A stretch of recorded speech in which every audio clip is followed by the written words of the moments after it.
You're listening to Mindsight, an optimal living interview with Dr. Dan Siegel and Brian Johnson.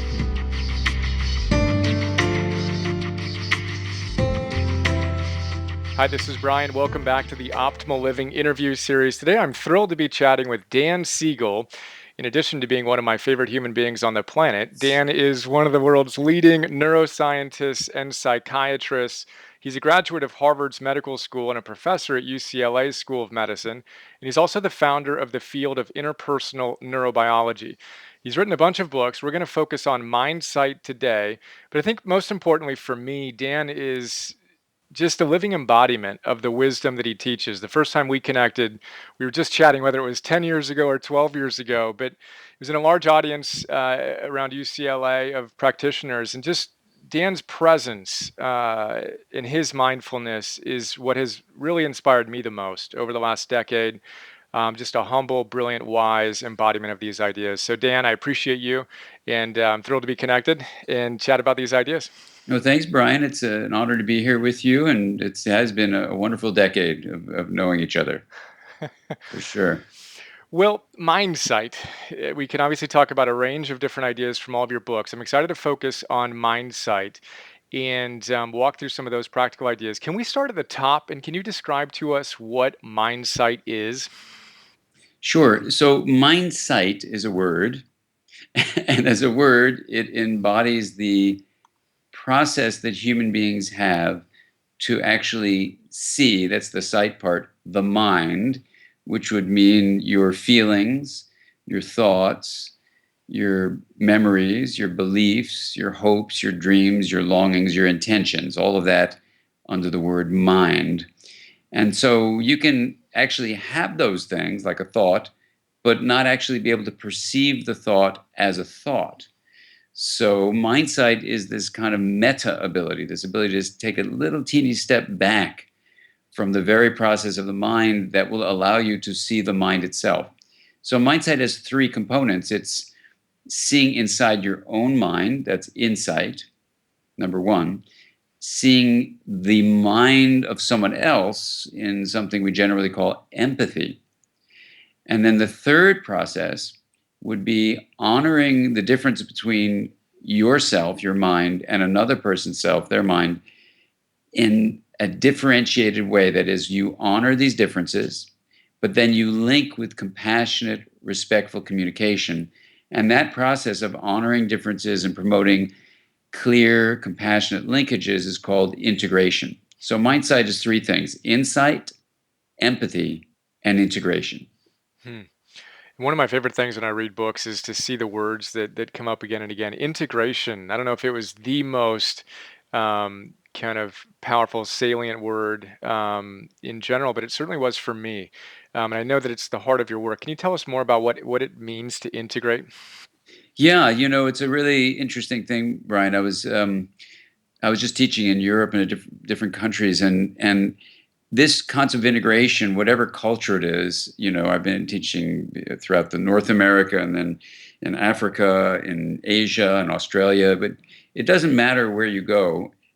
This process of integration seems to be at the root of well-being, whatever cultural context, relational history you have. And so for me, the concept of integration came from a very odd observation that came to me when I was in training as a therapist back in the early 80s, that every person I saw for therapy came with either chaos or rigidity. And even though I know the psychiatric nomenclature of disorders has a bunch of different named things and with different symptoms or different syndromes, for me as a trainee, it was like, wow, this person has chaos going on, this person has rigidity going on, and both those states are like away from some central well-being that no one in my field, psychiatry, even the broader field of mental health, was naming. They were just naming dysfunction instead of well-being and thriving and flourishing. So I just took note of that. And a few years later, after being trained as a researcher in attachment, where I was studying how relationships between infants, like your young son was, and now he's older now, but how the relationship between your son and you two Alexandra, and you, that you guys have a connection that goes on. And if that connection, in my view, had a certain quality to it, the child would actually have less time in chaos or rigidity, would be more likely to be in a kind of state of harmony. So around that time, there was a group I ran with a bunch of scientists to say, what is the mind and what's its connection to the brain? And it's a long story, but I'll just give you the take-home message of the outcome of that group was that no one could agree on what the mind was. The brain was easy, but the mind, I proposed to them to try to get them to get along with each other. This is everyone from anthropologists to physicists.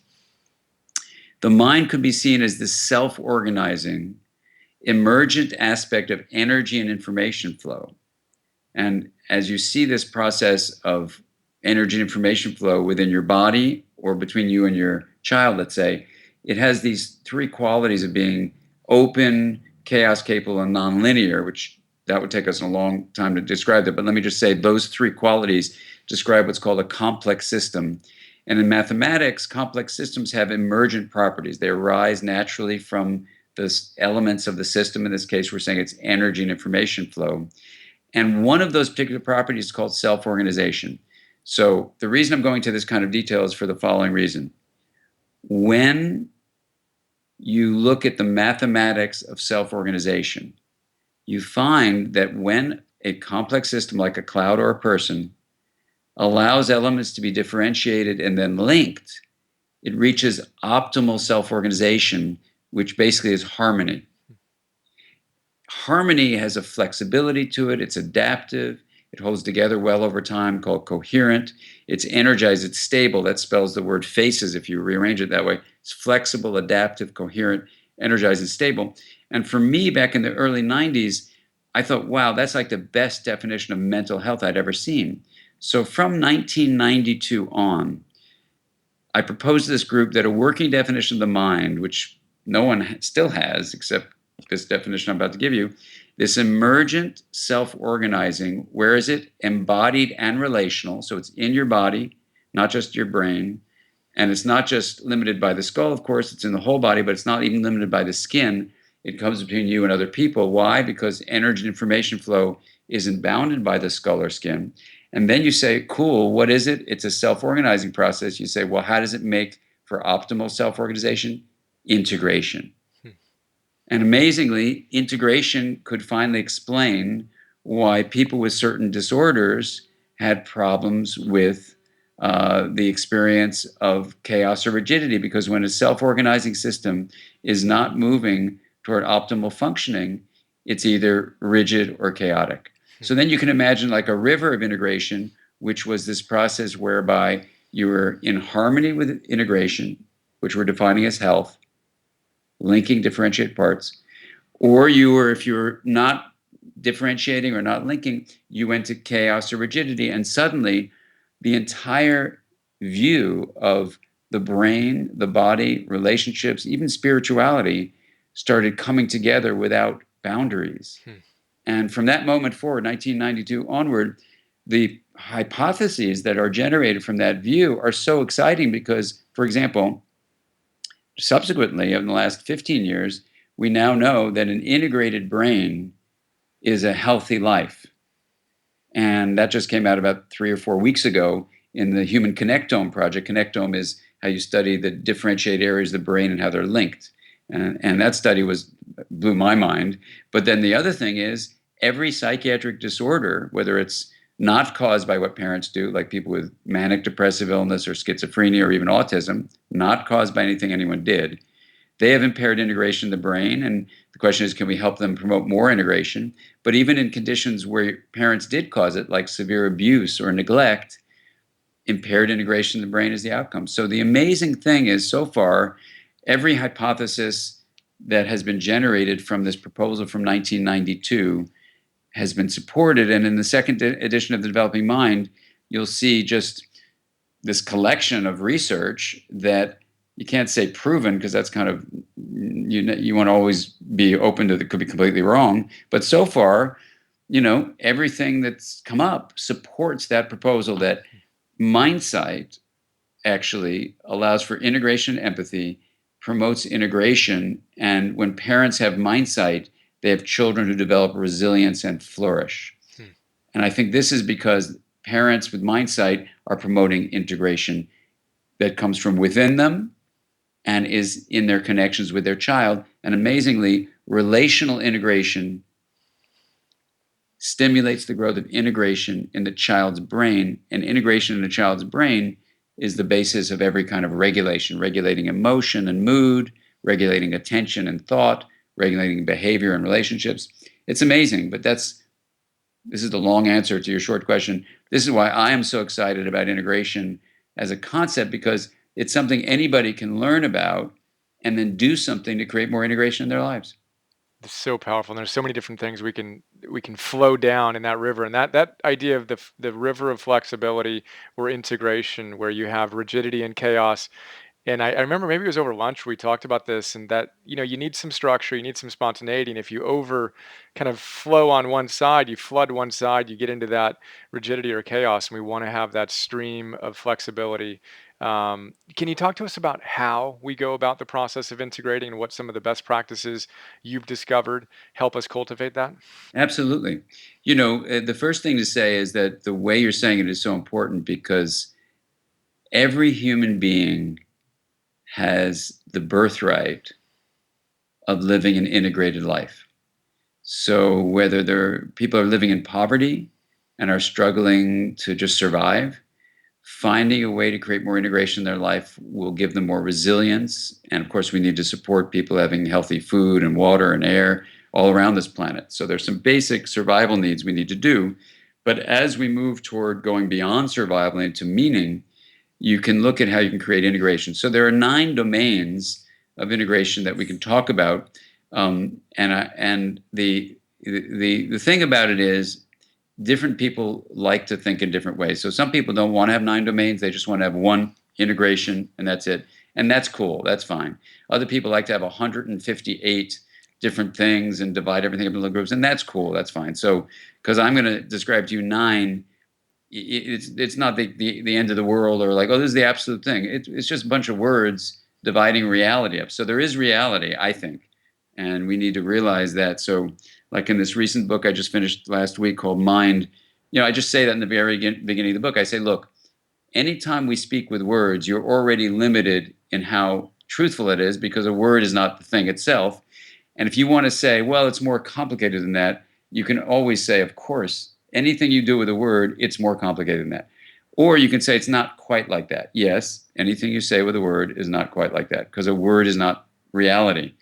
But starting with words is a good way we can chat with each other, and it's a good way you can actually move beyond where you're stuck and have ideas that you can share with other people and try to promote more well-being in the world. So words are not bad. We just got to acknowledge their limitations. Okay, so for me, using words to define 9 domains is just a helpful way to go, but please don't reify it and like this is like some absolute truth or something. So the first one is called the integration of consciousness. Now, whenever you hear a domain of integration, you say to yourself, well, what could be differentiated in this area of living? So consciousness is very interesting, and it could be differentiated in a couple ways, but one simple way is to say there's the knowing, the experience of knowing is what consciousness can be defined as. And in the knowing, there's also the known. So right now, Brian, you may be conscious of me speaking. You have your own subjective experience of knowing, but the known is my voice saying, Brian, Brian, Brian, like that. So there's the knowing and the known. And of course, there's probably even the knower if you wanted to go really wild on it. But let's just stick with the knower, the knowing, and the known. Then there's many knowns that can be differentiated from each other, like what you hear from what you see, what you smell, taste, touch. So those would be the 5 senses. You could also move inside the body to what in science we call the 6th sense. So the feeling of your muscles and bones throughout the body, the genitals, the intestines, the respiratory system, the heart. You can be aware of these things. And we've even done a study at UCLA showing the more aware you are of your internal bodily signals, the 6th sense, interoception is what it's called, perception of the interior, the more empathy you have and the more insight you have. And the more you take time to practice that, actually the thicker an area of your brain gets that's involved in self-awareness and empathy. So that's very cool that you can do something to change the integrative nature of your brain. So then you also have, of course, an awareness of the known of your emotions and your thoughts and your memories and your intentions, hopes, dreams, all the things we mentioned before. Let's just call that mental activities and make up a term, the seventh sense. And then you even have a sense of your connection with other people and the planet, which we'll just call a relational sense. So you've got these eight senses, if you will, and you can differentiate each of them from each other and differentiate them from the known. So we have a practice called the Wheel of Awareness practice that, we've been giving out through our website. We've given away about 750,000 of them, and I've done it in person with about 10,000 people, and I've been recording the results. And there's some really amazing universal findings, whatever a person's background, cultural background, historical background, ethnic background, professional background, educational background, doesn't matter. The results are amazingly universal. And so I'm working with a bunch of quantum physicists lately about the implications of this, what I call this wheel of awareness practice. It's got a central hub of knowing and the outer rim of the known and a spoke that you move around to differentiate. Anyway, in doing all this, people have this kind of liberation from chaos and rigidity in their lives, just from this first domain of integration.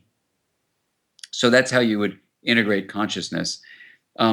And I can go through the other 8, which I'm happy to do. You tell me how you'd like to. Tell me your kind of favorite practical tip, or maybe the feedback that you've gotten of, wow, this one really helped transform my experience and cultivate my mindset. Is there kind of a most popular, if you will, or Well, the effective that wheel you've of seen? awareness is super popular because it's incredibly easy to do and effective. And I mean, it's my daily practice. I can tell you it's there's something about it that's very grounding. It does serve as a window into the nature of consciousness, which is awfully interesting. But it's also a window into how to integrate your mind. So just to touch lightly on it, when you do the wheel, you also begin to understand issues about bilateral integration, the second domain. Like there's an aspect of my known on the rim, which is thinking in logical, linguistic, linear terms that we often call the left mode, versus a part of me that's more connected to my body, that's more aware of the context of things, that has a sense of myself across time called autobiographical knowledge, that's more in my right mode. And these can be really distinct. In fact, sometimes they can inhibit each other. So by honoring both, you start from this wheel practice, you actually get into the bilateral domain. So this is why the wheel is so useful, because it begins there but doesn't end there. So you say, okay, I have 2 modes of being, left mode, right mode. They're both good.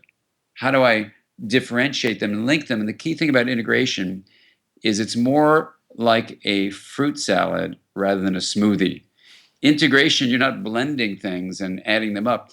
Integration is where you get the phrase, the whole is greater than the sum of the parts, because when you integrate, you're maintaining the differentiated nature, let's say, of left and right, but you're linking them. And this is where it's so empowering, because you get much, much more than you get when the 2 are separated from each other, or especially when the 2 are inhibiting each other. So this is the cool thing. And vertical integration is the same thing. Through the wheel, you can say, how do I access my body? And you're kind of doing that when you're doing this 6th sense of interoception. Vertical integration is basically bringing the signals of the body, the brainstem, and the limbic area, which are physically lower, to the vertically higher cortex where consciousness arises.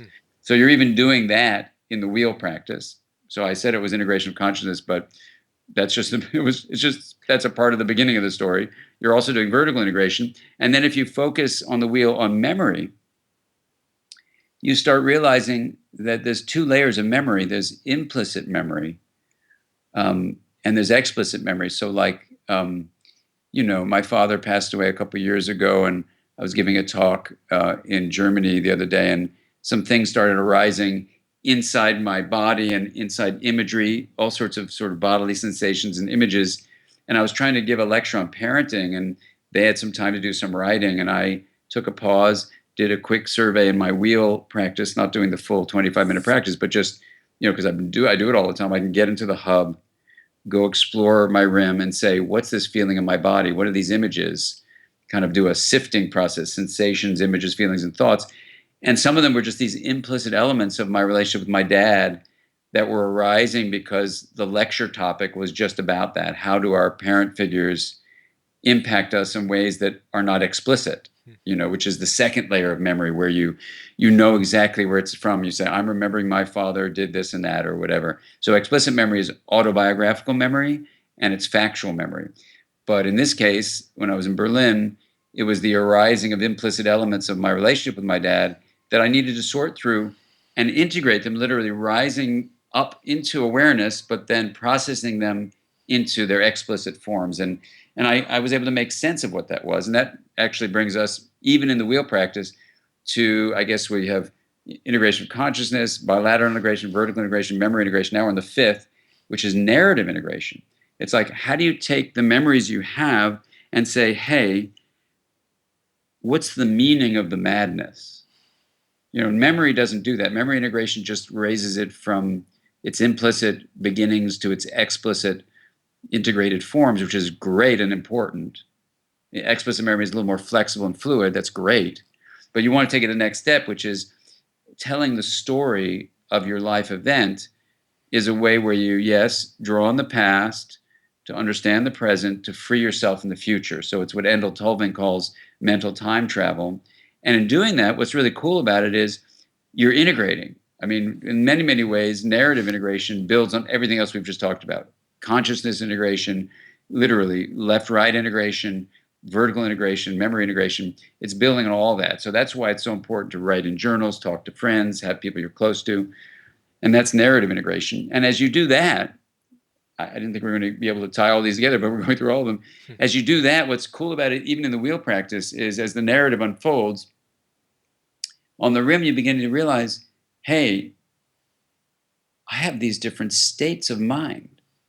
Like, I can be really receptive and open and connecting, which is beautiful. It's the way I love people and want to be open. But I can get in a reactive state where I'm fighting back, fleeing, freezing, or even fainting. Literally, I have these 4 F's of reactivity. And I notice I have at least a reactive state. That's one of those 4 things, or receptive, where I'm responsive rather than reactive. And then I go, whoa, there's also states where, hey, I like to be with people. And another state, I like to be by myself. And both are good. All these things are fine. It's like the Rumi poem, The Guest House, just embrace them all. Everything has something to teach you.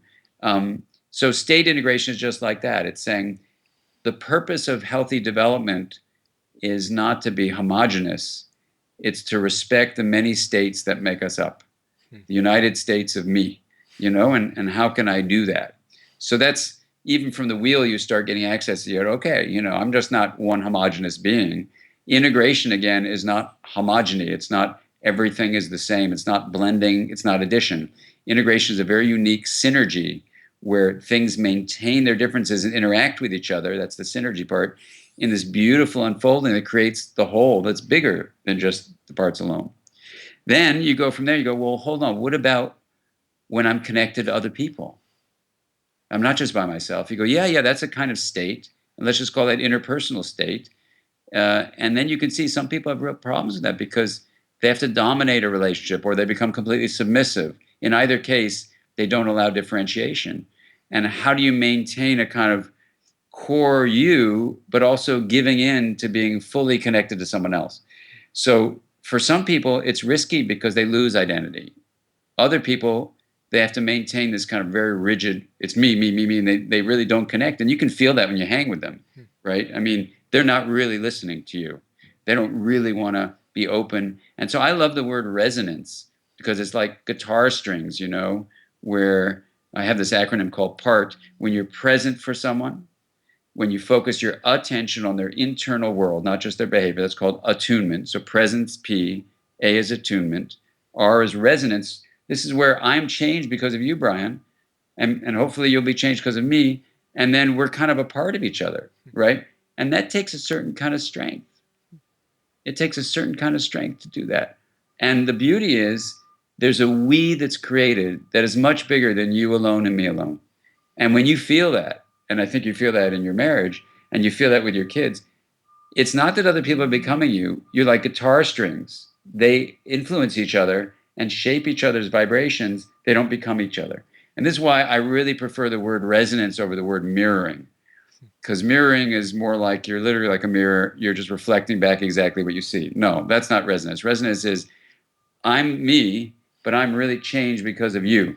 I'm not the same person I would have been if I never met you, Brian. So we resonate with each other, which is actually true. So we resonate with each other, and then you feel it. So when you're with someone, you hug them, you go, here's the we. That's even with me when I'm away from this we, because the we is created, and you feel the authenticity of that, right? So that's the interpersonal integration. And the last two, just to finish them up, is one is just called temporal integration. It's just this wacko thing about being human that we have this kind of weird notion of time. That's the temporal part. And time is really freaky. I've been in this last book I wrote, Mind. I really dove deeply into some of what physicists are writing about. The time is a mental construction. It's not a physical reality. All you have is now, which is what a lot of the wisdom traditions, of course, have taught forever. So then what do you have? You have nows that are fixed, and those are called past. You have nows that are emerging, that's called the present. And you have nows that are open, and those are called the future. So what was really fun in this book was to play with that reality and say, all we have is literally now. You never have anything but now. They have different qualities to them because as far as we can tell, everything changes always. So the nows are always unfolding, but that doesn't mean that there's time. Now, what happens when you have a mental construction of time is that you get existential angst, which I think, at least the two dogs I have at home, one of them for sure does not have existential angst. The other one, I'm not so sure. But, because our brain is able to make these concepts of time and creates this illusion of time, then what happens is you want things to be certain, but life is full of uncertainty. You want things to be permanent, but hey, unfortunately, nothing is permanent. And you want to live forever if things are going well, and nothing lives forever, even people you love. So how do you embrace those opposites? That's really what integration is about. It's not getting rid of the longing for all things to be immortal and permanent and certain, but to embrace the opposites of all those. And that's what temporal integration is about. So it's the deep existential issues that are not so much problems as integrative domain. It's just something about being human. When I go for a walk with both my kids now in their 20s, this is what we talk about. It's like, wow, how do you embrace finding meaning in life when you realize it's relative and you're all going to die? How do you do with that? And very deep conversations ongoing, and it's beautiful. I'm sure you're going to have it with your son one day. But this starts around adolescence when the brain starts being able to map that out, and then you start going, whoa. And the final one, the last domain, is just, I used to call it transpirational. I made up a word because trans means across, spire is to breathe. And I noticed people I was working with, when they breathed across all these other domains, they started realizing that defining the self by the boundaries of the skin was not very accurate.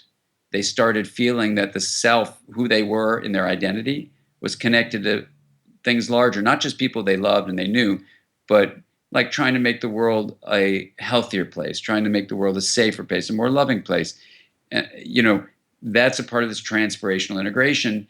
But people respond to that word like it was pretty weird, because it is a weird word. So I just changed it to identity integration. So now that's the more accessible word I use, but it's the same thing. It's exactly the same thing. Nothing has changed in the domain. It's just the word. People didn't grok it. So in identity integration, you say, okay, what Einstein said was we all have this delusion of a separate self. And when I think of it as a clinician or a dad or as just a person on the planet, I think there has been this weird cultural teaching from parents at first, then schools, then the media, and then even science that take the word self, S-E-L-F, and even the mind from which it arises, and they stick the self in the body. So then you go, okay, well, this body has got to get a really good result on the spelling bee. This body has got to get into a good middle school so I can get into a good high school so I can get into the good college. So this body will what? Get into a good graveyard or something. There's all this separateness and this isolation. And I think it's making us really both unhappy and also feel like there's something more. And certainly in spiritual journeys, people want something beyond survival, meaning beyond survival, and connection beyond the body. And so for me, the spiritual journey that people have told me that they're on is very much a scientifically based effort, I think, to try to break through the delusion that we're separate, that the self certainly is not just in your head, but even that the self is in the body. And so when you look at where we started, that the mind is this emergent self-organizing process that's both embodied and relational, it's emerging from energy and information flow. And when you look at it that way, you go, whoa, myself, in quotes, cannot be limited to my skull or skin. I'm an emergent property of this flow I cannot control. So there's the uncertainty piece that arises in the moment, because all there is the moment. And what I can do is do what? What's the purpose of my life? And for me personally, and the way I try to live, is integration is the natural purpose. Integration is the basis of not only health, it's the basis of love. It's the basis of creativity. It's the basis of kindness and compassion. So for me, it becomes really, really simple. I was just watching the recordings of an event that happened 2 days ago here in LA, and I wasn't able to go because I was teaching, but they got me the recordings. Amazing. They had Ram Dass, who had had a stroke, wrote Be Here Now back in 1971. It was published, and, basically his teachings and everything that followed from the people he influenced, Jack Kornfield, John Kabat-Zinn, all these folks are in the mindfulness world. It comes down to, they don't talk about integration. And when I met Ram Dass in Hawaii, this is what I talked to him about. And it was so beautiful to connect with a guy who influenced me since I was 14, and to say, look, these teachings, even though they don't talk about integration, all the wisdom traditions, as far as I can tell, fundamentally come down to teaching integration. And from a science perspective, what this does is it dissolves the boundary between wisdom traditions, that is spirituality, and science. And what's so exciting for me when I realize we're all interconnected like this, it builds on what physicists are telling us. It builds on the math of self-organization. It lets you look at the chemistry of it, the biology of it, the psychology of it, the anthropology of it, the linguistics of it, the sociology of it. It lets you bring all these things together. In my field, interpersonal neurobiology, we call that, when E.O. Wilson used the term consilient efforts. You try to look for the universal findings. So it's so thrilling because then you realize the self, and this will finish up this domain of integration, the self is the system, and that the bodies we inhabit for the short period of time are just a node in a system. And if we mistake the node for the totality of the self, we're going to be unhappy and delusional. But if we realize the self is the system, then what arises is joy and love and compassion and connection. So it means giving up ownership, like this self lives in this body, but it means getting everything. And that's basically what Mindsight helps us embrace. What a beautiful tour. Thank you. And you've mentioned mind a number of Yeah. times. When is this? I haven't seen this yet. When is it coming out?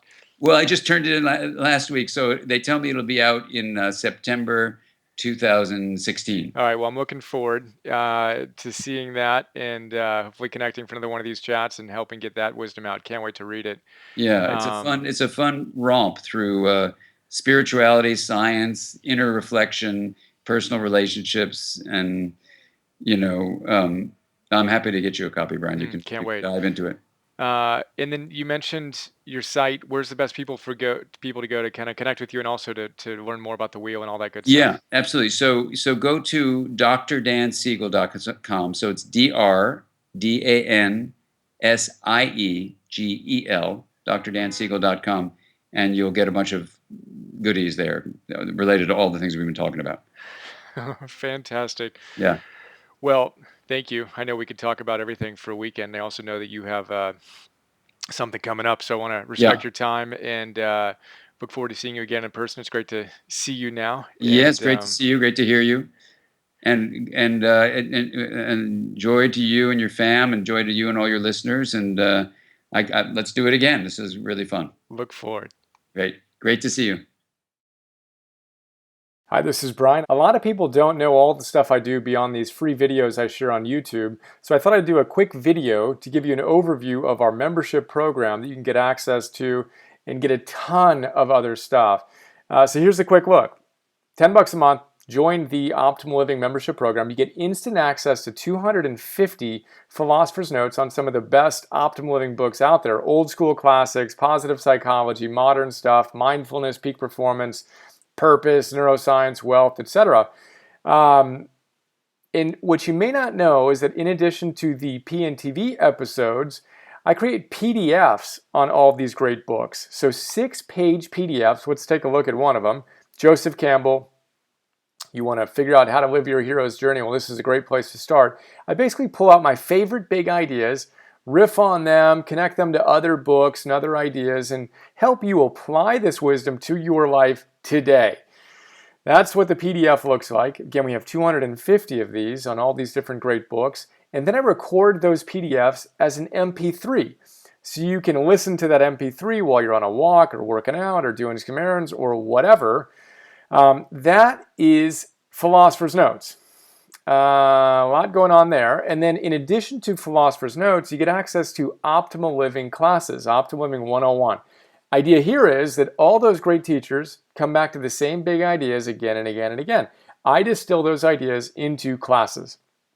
Super practical, fun, inspiring classes ranging from Habits 101, Confidence 101, Getting Stuff Done 101, Meditation 101, instant access to all those classes. And then future classes include Relationships 101, Energy 101, Purpose 101, Business, Goals, etc. Those are our full-length classes. And then I create micro classes, 2 to 3 to 5 minute little bursts of wisdom on my favorite great ideas from these great books across the domains that you want to optimize in your life. So we have dozens of these so far. I create 50 new micro classes every month and 10 new Philosopher's Notes every month for $10 a month. So we're blessed to have thousands of members who are enjoying the program and sharing some incredibly kind words with us. And super simple, $10 a month, cancel anytime. Would be honored to be a bigger part of your life. And I appreciate your support. And here's to optimizing and actualizing.